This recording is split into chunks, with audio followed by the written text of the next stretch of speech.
I'm Teresa Kanega from Transworld of La Grange, and today we're speaking with Matt Frisha and Tony Sansone, our managing partners. And we will be having conversations about business brokerage, answering many of the questions that are coming to light. So we'll start with Matt, if you'd like to give us a brief introduction of your background, and then we'll finish up with Tony. Yeah, Matt Frisha, one of the owners of Transworld Business Advisors of La Grange. We started about 5 years ago, between 2020 and 2021, actually, and sold my business with Transworld Business Advisors to get into this as a franchisee. And I'm here today, and at the same time, I had connected with Tony, and I'll just pass it over to Tony to kind of introduce himself. And I will say I was in corporate America for 15 years prior to that, before I bought my first business and then sold it, and now I'm doing business brokerage. Yeah, thanks, Matt. Tony Sansone, Transworld Business Advisors of La Grange. I spent 30-year career in corporate meetings and events and hospitality. I owned a company as well. I sold it about a decade ago, helped somebody else prepare their business to sell as well. So when Matt said he was going to do this for a living and gave me a call, I was very excited about the opportunity. And having walked the walk and talked the talk previously, I think it kind of helps us relate to both the buy and the sell process with what we do. And it's been a heck of a ride ever since. Fantastic. And I will just speak out to say that I was Matt and Tony's first agent. I knew Matt from another life in healthcare. My experience included several years in manufacturing, as well as over a decade in healthcare. So this was a fantastic opportunity to parlay those experiences and help people sell their businesses. So let's start out. Let's throw a couple of questions out here. Matt and Tony, what inspired you to get into this space? Specifically, I thought it was fascinating when I sold my business. There was a lot that I didn't understand, and it was a learning curve. And then upon selling my business, I really wanted to help. I mean, I kind of have a bleeding heart for small businesses. I think that's what makes the world go round, actually. So, wanted to dive in and really liked, and specifically that we just get to see a lot of different types of businesses, right? Every day is a little bit different.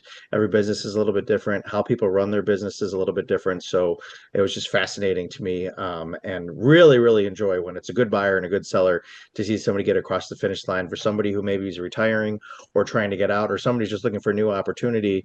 Maybe they're buying a job. Maybe they're trying to get out of corporate America, or maybe they're tacking on to something that they already know. But that really, I feel like I could talk for hours on just that exciting part about it.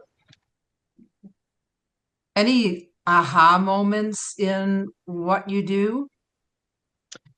Yeah. Where do you start? Every day. Every day is an aha moment. Wait 15 minutes and there'll be a new aha. Exactly. I think the biggest aha moment for me was that a lot of people just don't know that business brokers exist, that they basically don't realize that maybe this is a possibility. Maybe they think their business is too small, or they feel that business brokerage is this thing that only you read about in the business section of the paper for these gigantic deals that happen. And I think there's just a tremendous amount of education, and really I equate ourselves, like, it's not the same thing, but just that there are a bajillion realtors out there that tie into real estate, but there's not as many, or a very small fraction of actual business brokers. So the biggest aha moment for me was like, wow, there's a tremendous amount of people that need help in this process, or just need some education on what to do and what not to do. Yeah, I'll I think I piggyback would off that. believe that owners have an aha moment as well, to know that they can get money for their business. I think many of them are poised to close down, and then they learn about us and want to understand what we have to offer them. So Yeah, in go that ahead, Tony. vein, that's kind of where I was going. The call that we see more often than not is, hey, I'm 68 years old. My kids don't want my business. I've been doing this for 40 years. Didn't even know people like you existed. Can you help me? And that is certainly an aha moment. I mean, I think a lot of these folks, they get into it because they were good at doing something. A lot of the what we call the accidental entrepreneurs, they got into their business because, hey, I was a really good plumber, and my uncle said, "You're a great plumber. You should open your own plumbing shop."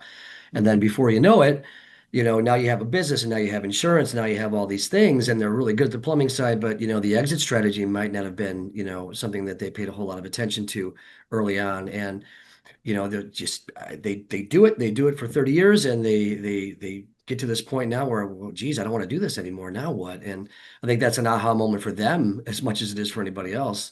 So And that leads us to say, what is the most surprising thing that clients have discovered about working with you? And I think we could probably all agree that it is that you bring so much extra value that it's not merely their 401k or their SEP plan that they've set aside, but now they're getting a hopefully robust payout for retirement.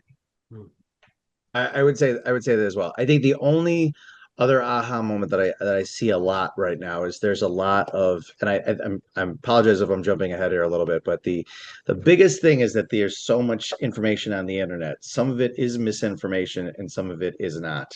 So I think people that are in the market every day doing what we do, trying to help people get across the finish line, the perception of what that actually is.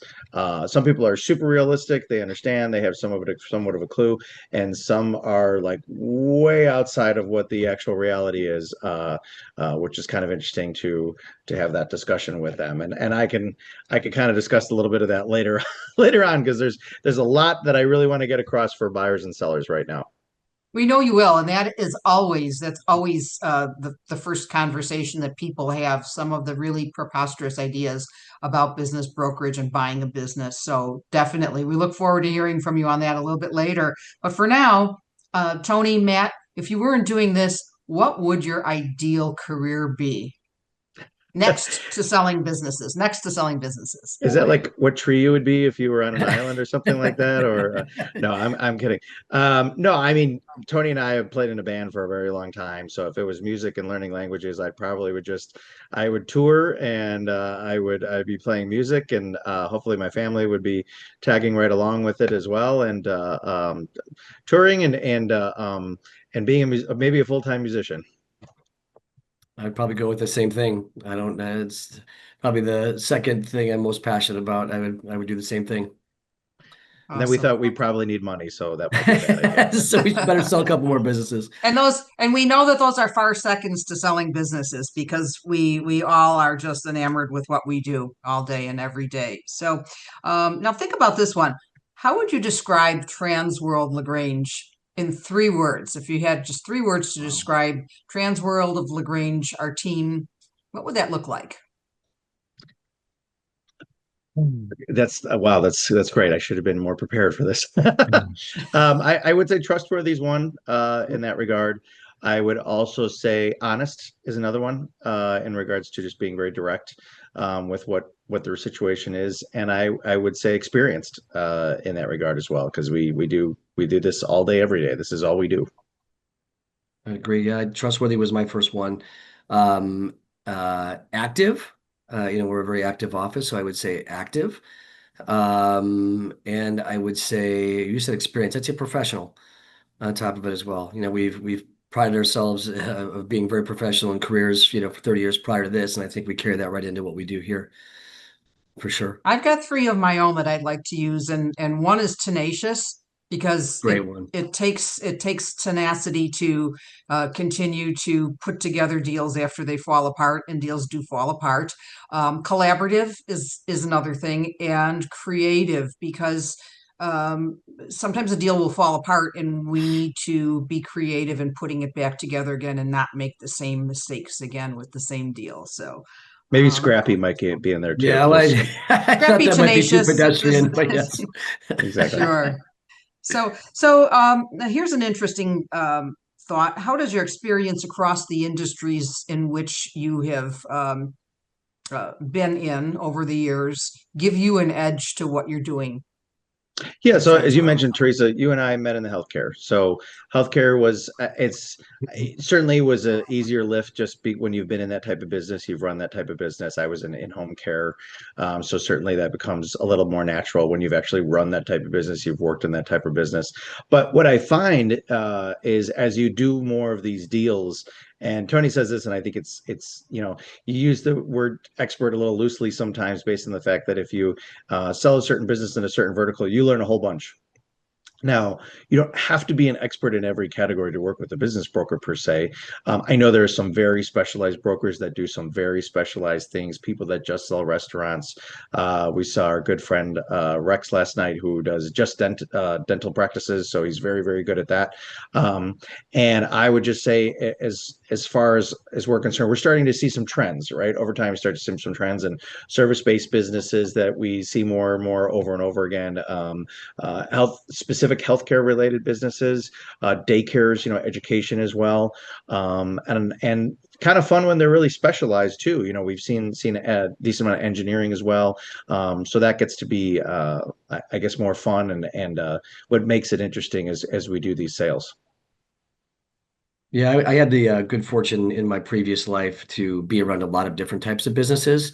So I know a little bit about a lot of different businesses, so I can kind of walk in and oftentimes find myself speaking the language and the lingo of the folks who are selling. So because I had that wide an aperture, that much exposure to other fields and industries and working on the event side, I think that's paid off in droves when they feel like they're talking to somebody who understands what they're saying. Right. Absolutely. Absolutely. Tony, So, Tony, I will say Tony's got that little trick where he can speak very specific about a lot of different industries. I don't know what he's like, an encyclopedia walking around or something like that. I don't know, but it's. Do I've people always even asked a use lot of questions. encyclopedias anymore? I've I know. always asked a lot of questions. I'm Italian. I can't mind my own business, so I ask a lot of questions. I'm naturally curious. okay. Love it. So, niche businesses. We've had a lot of interesting businesses Yeah. that we've sold over the last few years, and yet more to come. What do you feel was the most interesting, curious business or deal that you've made? Hmm. Yeah, I kind of go back to that. I just because I'm fascinated about people who have really high like technical skills, and I think we did some wastewater engineering Mhm. was one specific business that I thought was very technical, very specific. I love that. And then somewhere you don't realize that wow, that's a business. Like that's kind of interesting that they put it together, or even if it's specific e-commerce businesses for specific products that are being sold, or retail, but retail in a very unique manner where it's not typical retail that you think about. Those would be mine, but I'm sure I'm missing like 600 of them there. But maybe Tony, you would jump No, on that. those are the ones that I would have chalked up as well too. I think the Even a healthcare license. Yes, yes, that's right. Meaning that, right, 100%, where maybe it's not the whole kit and caboodle, right? But it's just the licensure to be able to do something specific because it comes Yeah, with something. That's a good point.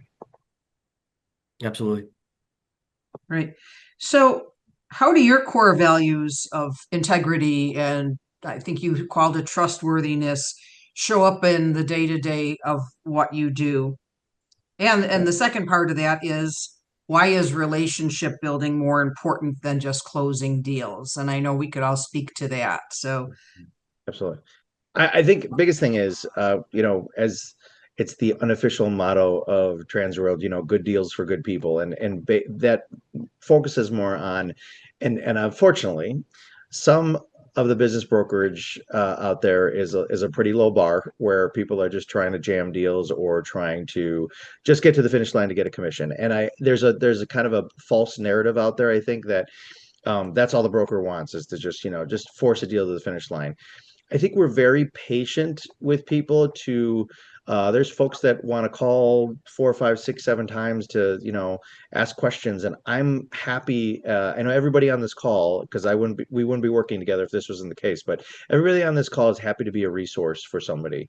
And I think that's really, really important as far as the relationship is concerned, where I don't want to convince anybody to sell their business. Mhm. They have to want to sell their business and be motivated and be at the right point in their life to do so, because it's just going to be a nightmare if that's not the case, right? So, and I also think with our referral sources is they have to understand that we are truly going to work hard and take the time with their clients to be able to trust them to provide a referral to us, to work with them as well. Yeah, completely agree. Completely agree. It needs to be right. I think that's the critical piece. Like Matt said, we are not trying to jam a deal. I just had a conversation with someone who's about to sign an LOI today, and the conversation was, "Are you sure you want to do this?" Because there was a bit of a hesitation.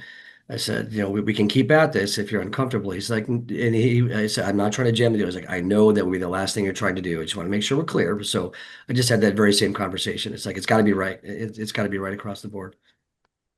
Okay. So walk us through, if you would, Tony, walk us through your first conversation that you would have with a seller when they reach out to you and they have questions about selling their business. What does that Yeah. look like? Yeah, I mean, it's exploratory, right? I want to learn a little bit more about their business. I want to know why the transition, why the next chapter. Is it retirement? Is it I just want to try something different? Is it I need to get out because I just can't do this anymore, which we hear, a number of occasions. Learn a little bit more about the health of the business. Obviously we've signed a confidentiality doc first thing when we sit with folks, but just to kind of learn a little bit more about their business, what the structure looks like, what the general health of it is, and kind of determine how we can help. I mean, I feel like that's the most important piece of the puzzle. Like what's happening and why the change. We're always really good too in that first conversation. Is there a key employee? Is there a family member? Is there an easy button you can hit that you don't have to, maybe dive into us full service? Maybe we can just help guide the process. Or maybe you don't even need us. Who knows? But what does that look like for you? And is there that easy button? And if not, let's see if we can help you. And more often than not, we can. As Matt said, there's a lot of small business owners who don't know that we exist. There's a lot of brokerages out there that won't touch anything, under $5 million. So I think oftentimes, for those smaller folks, we're kind of a ray of light for them at that point, knowing that there's an exit ramp. Absolutely. And that leads us to our next topic, emotional expectations, right? There's a lot of emotion. We've got small business owners. I worked for one for 12 years, and I mean, they built this baby from the ground up and ended up selling it and the company going public. So how do we deal with, Matt, sellers' emotional expectations, balanced with market reality? So those are Yeah, two I think separate baskets in most cases, right? 100%. And I think we all started smiling when you asked that question because that's probably the majority of the job of what a business broker is just making sure that everybody's grounded to some degree, or at least understands that please don't get offended. This is a transaction. This is their baby. You're walking their baby down the aisle, as we've talked about in other discussions. At the same time, somebody's put decades of work into something, and they have a lot of emotion tied to that, a lot of blood, sweat, and tears to get the business to this point. Or maybe it's a really positive thing where it's paid their family for put their kids through college and to weddings and all these other fun things. Or maybe it was a heartache. It was heartache to start the business, and now there's just assets to sell of the business, and it coulda, woulda, shoulda with some things that happen with it. So I think it's a lot of really just what the reality here is, right? If somebody's poking holes in your business, it doesn't mean that you have a bad business. It means that somebody's going to, about to write you a big check for your business. So they want to be sure that what is there is actually there, or that there's, they want to verify, trust but verify with all this stuff that ties in with it. So I think that's really important. Also, when the first meetings when you were asking about Tony is I always ask people, hey, listen, if you've never Mhm. never met us before, and you were gonna put a price tag on your business and put a sign in the window, which we don't do, everything's confidential that we do, but what would the price be that you think it's worth?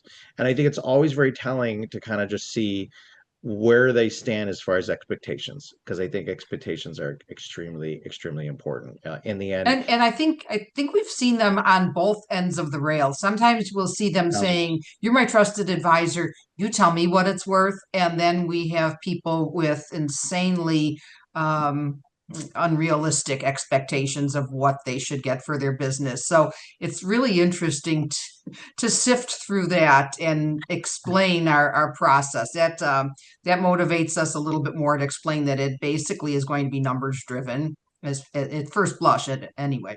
100%. So now we'll talk about red flags for a minute. We've all had them. We all see them. Um, what is a blaring red flag that stands out to you in any deal, and particularly in speaking with a seller who's about to list their business with you? What appears to be a red flag and really almost a reason not to take the listing? So three things to actually sell a business. One, motivated seller.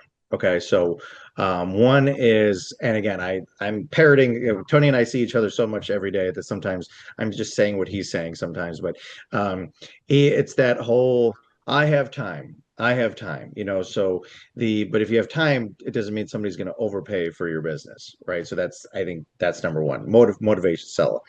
The second thing is clean books, right? Now it's okay if you just don't know what you don't know, right? And you never really looked at your P&L on a monthly basis, an annual basis, whatever it is. So where there's a lot of explaining about what's there and what's not there. Again, we're no judge we're not the IRS for whatever it's worth. But if there's a whole bunch of explaining going on with this, and if they can't explain it back to me, that sometimes is a little it could be rough, right? Because you figure if you're a buyer, that's going to be tough. And then again, back to what we just talked about, expectations on what their business is worth, because if they're not going to be happy and they are way overvalued in what we see in the market, because we're in the market every day, right? That could be a lot of just spinning your wheels a lot to get to nothing. And I think we have a success model, or success fee model, right? We don't get paid unless they get paid. So if that's the case, we have to look at this and see, is this worth our time and is it worth their time, right? Just so that nobody's frustrated when we potentially get to the finish line or not get to the finish line. Sure. And we had one huge red flag with a listing a few years back, and when we were first starting out, and it was a matter of asking simple things like, do you owe anybody? Are there any liens against your business? Right? Those are questions that we need to find out right from the get-go, because we found in this particular business that the seller hadn't paid her rent for a year. And then we went on to find that she owed, taxes to the state. So it's really, really important for us to do that diligence, I feel, right out of the gates, to eliminate surprises once we get an offer on the business.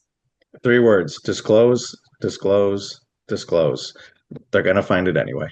Yeah, that's it. Location, location, location.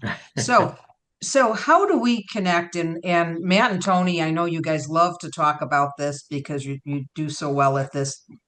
Beyond just listing the business, what are some of the ways that we connect buyers with businesses that we have listed?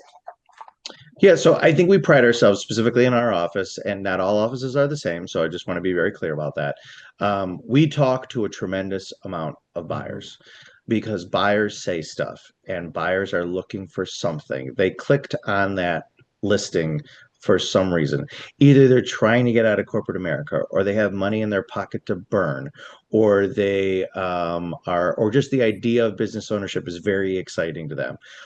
They may not have a realistic view, or everybody thinks that everything's absentee, and you don't need any money down, and all these other things that are tied with it. But if there's truly a good buyer that is just doesn't know what they don't know, or maybe they clicked on something but they just don't know what else we have to offer, because we have a lot of cans of soup on the shelf with our office. I think I looked, it was like 70 listings exactly now, right, that we have right now. So for whatever it's worth, I think that's really important. And also with the sellers as well, to kind of understand, there's a little bit of coaching, and like, what are they going to say? What are they not going to say when they talk with these buyers? And we're not talking about hiding anything. We're just sort of saying that there's what you're putting your best foot forward, while also understanding, like, here's some challenges, that could happen in the business, or here's what they learned, or if they are the bottleneck to everything and they're there, we want to make sure that people understand that, or to some degree, what's the workaround for some things that you're going to need to understand when you get into that business. So I'm sure Tony can speak to this as well. No, I think I felt great about that. I mean, um, I think I wouldn't change a thing. That was spot on. Absolutely. Okay. So That's here's ditto. something, Matt, you've been waiting for this question, the entire presentation here, I'm gonna and that stretch is, first. Gonna stretch out first and get ready to go for that's the next one. right. Here we go. That's right. Take a deep breath and tell us, what are the biggest misconceptions that you see Oh amongst boy. buyers and sellers in the business arena? All right. Well, I'll start with the part that is extremely annoying. So on Instagram, everybody, is on Instagram. There's a lot of people out there saying that brokers are horrible people, right? That brokers, all they want to do is get your commission, that, you don't need a broker, you don't need to pay a broker to do whatever you do. God bless, right? If you truly can find a way to sell your business, we want to work with you. We don't have to work with you, but we'd love to work with you if it makes sense, right?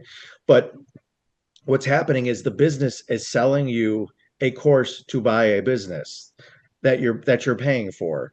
And what's really disheartening, I would say, is I don't doubt that there's some good content in some of those classes, right? I don't doubt that there's some nuggets there that make sense. But stop doing that. Stop paying for these courses that are sort of like, we're going to be your whole team and we're going to show you how to buy a business, and call us. We'll tell you for free. We'll tell you for free how to buy a business, in addition to the fact that you don't even have to buy it from us. Like we're happy to be a resource that's tied with it, because a lot of the perception is that every old person wants to give away their business and they are willing to do 100% seller financing. So you don't have to put any money down and you don't have to have any money in your pocket. That is There's the terrible. sweat equity thing too, where we get phone calls. Will this business let me work the business and give me the business due to my sweat equity? And Yeah. the answer would be resounding no. Right. It's not a tricycle that you try out with the training wheels and then the other part that is also very terrifying is that folks that, all right, okay, so the two big things that I see always is I want a laundromat or I want a car wash, because that's a boring business, right? And the point is, I'm not saying those are horrible businesses, but everybody's asking for them, so they might be overpriced to begin with, and then secondarily, can they prove the financials on those businesses? And then the other part is for what you're paying for, what's the cash flow really spitting off that makes sense for you, right? So I don't mind. I mean, I love the fact that they're looking for a business, and maybe that's the spark that gets them to look at other businesses, which is great. But it's not all about car washes and laundromats, right? When you buy a business, I so think it would then be fair to say that, like, at Transworld too, we're not only about selling a car wash, selling a laundromat. We have a lot of nice creative businesses that buyers hadn't even considered before, that are much more profitable and much more easily to work. I mean, I've been to the car wash here in Downers Grove, and in the middle of winter. And when that car wash is down, he is not making any money, and he's out there in 30 below trying to replace parts himself because he's trying to save expenses. So grass is not necessarily greener on the other side with some of these boring businesses, as they right. say. Well, So the let's other part I would say that's really really important, I would love everybody to listen to this part. I see a lot of people where their graduate studies or whoever they're talking to says they need a business with $1 million of an EBITDA, Mhm. right? So I mean, that's wonderful. If it has that much cash flow, then hallelujah. But if you've never run anything and now you're asking to buy a business that has $1 million in EBITDA, that is a large risk that you are taking on, like, because that's millions of dollars that you're a searcher, or you are somebody that has a search fund, or you're getting other people's money to go buy that business. That's terrifying. If you have experience and this is your moment and you're ready to get some money together to go do something, fine, fantastic, cool, like hallelujah, great, let's make it happen. But I just see a lot of people that have never even, paused to say, well, maybe I should try to run something smaller where the risk isn't so crazy to work up to something like that. Now I know it's like the time they say, well, there's too much risk when it's a smaller business and, but it's too owner dependent and all these things. Like those are some true things. Those are definitely true. But I would also say that there's a lot kind of, as I always say, down here that are wonderful businesses that you're probably missing out at because you set the bar up Mhm. here. And that's the part that I think is extremely annoying, as if all businesses down here mean nothing and only businesses up here mean something as well. And I hate to generalize like that because it's only specific people that we hear are saying this, but it does seem to come up over and over and over again. And those businesses down here that you're describing are oftentimes the fastest ones to growth. That delta could be significantly higher because there's traditionally a blind spot for an owner who's been doing it for 30 years, who obviously couldn't get it past this number, that somebody with some fresh eyes or maybe has some marketing chops or, some skill sets or connections in a different area that could grow the business a lot quicker and a lot faster. So I think that's a big piece of the puzzle too. And I find myself telling that to buyers a lot. You're not looking So to make Tony, that leads millions, us but actually, you've segued right into the next yeah. question here. So what really could signal to buyers that business has strong growth potential? We know that no one buys on potential.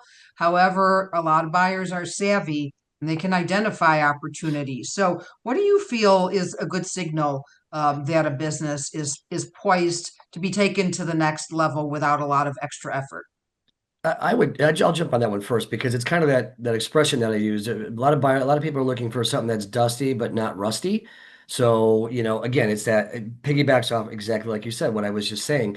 It's that entrepreneur who knew how to get it to this level, but at this point is either sees the end in sight, so they don't want to dive into a new segment, or they're unfamiliar with how maybe social media works and how marketing has changed now over the last 20, 30 years. And there's opportunity for growth for folks who are skilled in that other area and can learn the business that's already functioning in the manner by which it's functioning now. There may be other avenues. It could be an electrical contractor that does really good, really high-end stuff. And now we're going to segue into maybe we're going to do it. Now we're going to move into HVAC. Maybe we're going to do in a different type of kind of branch off in that regard. There people who have that vision. It's fresh eyes, right? We can all fresh eye. We benefit from fresh eyes. So when someone new comes on a team in like 30 years and the other world they lived in, it's like, I don't tell me what I want to hear. Tell me what I need to know. Your fresh eyes, nothing better than fresh eyes coming in to take a look at it. I think that knowing what your skill set is and knowing where a business is, maybe have a blind spot. I think that's a huge signal for me. Okay. Okay.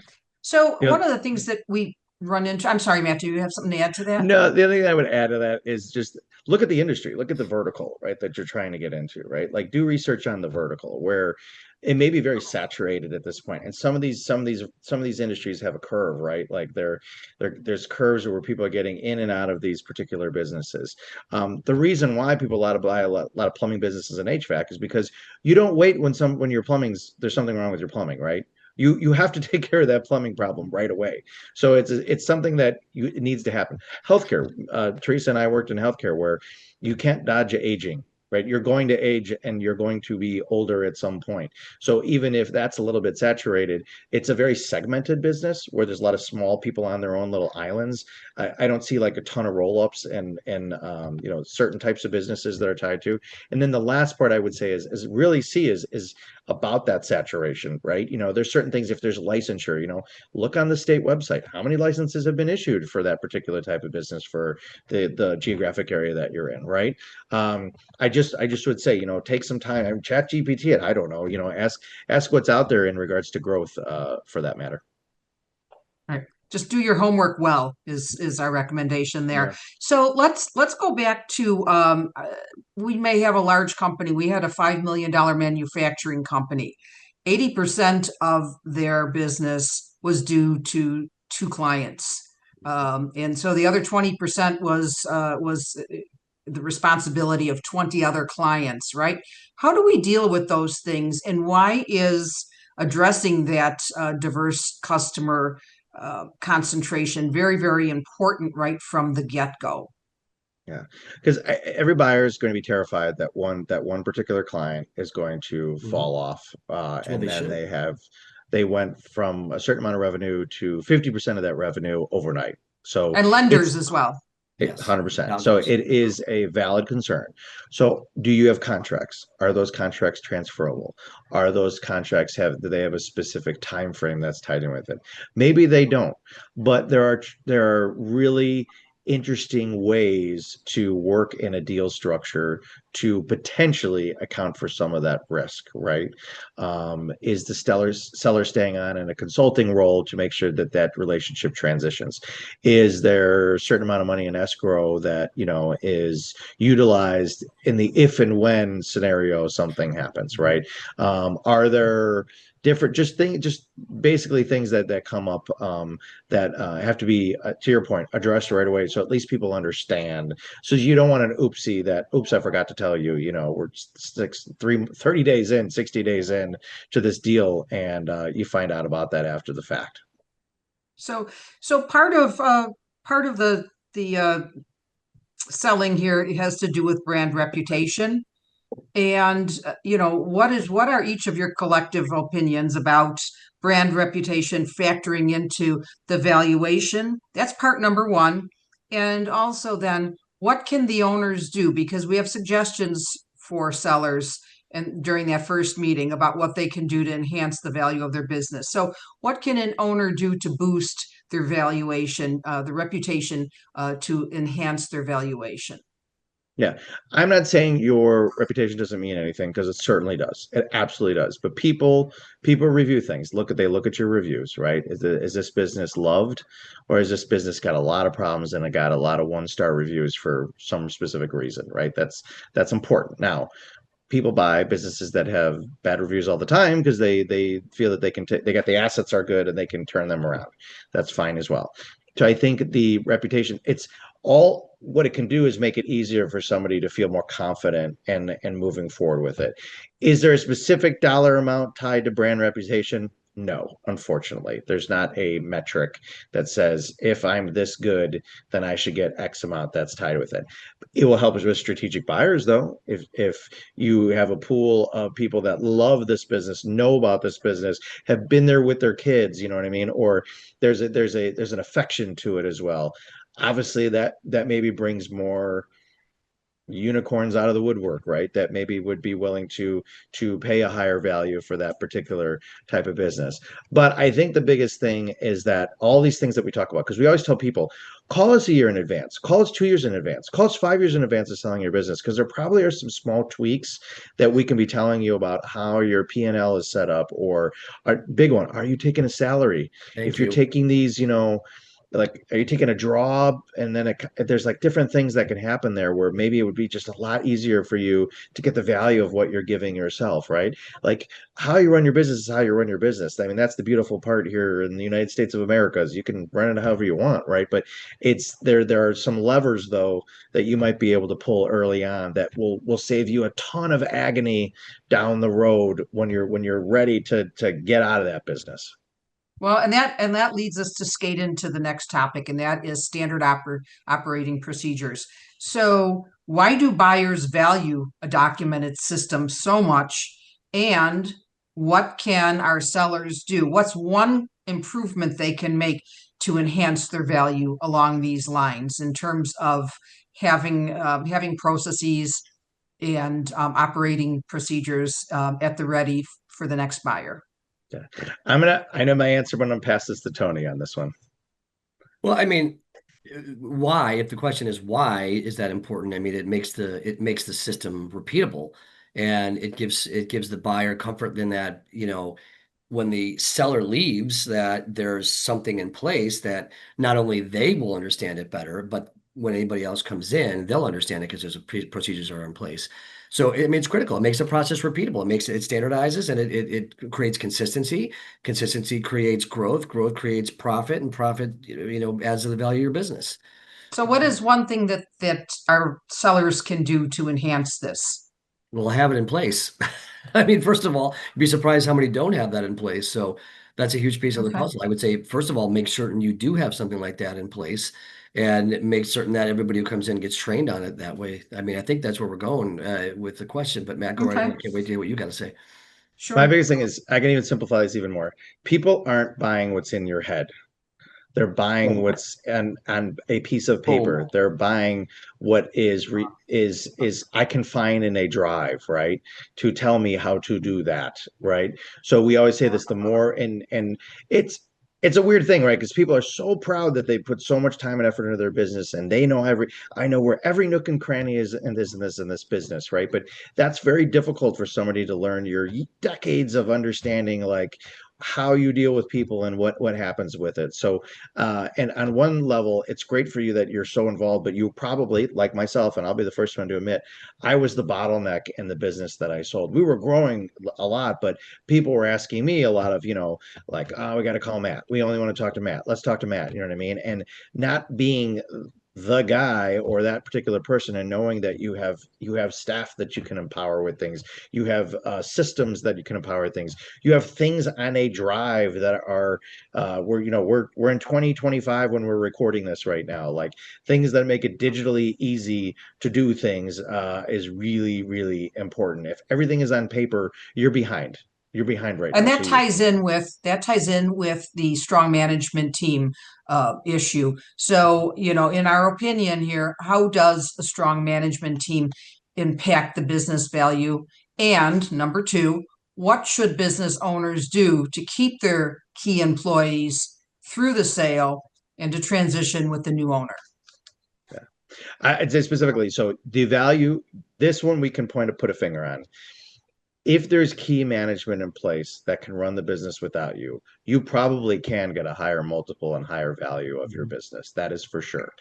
But I think Certainly makes it more appealing to buyers, if there you nothing go. else. Sorry, go ahead. No, continue, but I wanted to just piggyback off that. No, 100%. And then I think the other part that I is really important when we're talking about this is um, retention bonuses, right? So things that these are people. People get real squirrely if they know that you're not going to be around and you're the one that empowered them for years to make these decisions, and you may not be around any further, right? So where obviously there's if you listen to the deal board, there's great podcasts about when to tell your employees that you're selling and all that fun stuff, but these people want to make sure that they are taken care of, that they're loved, that they understand that, the job that they're doing is appreciated.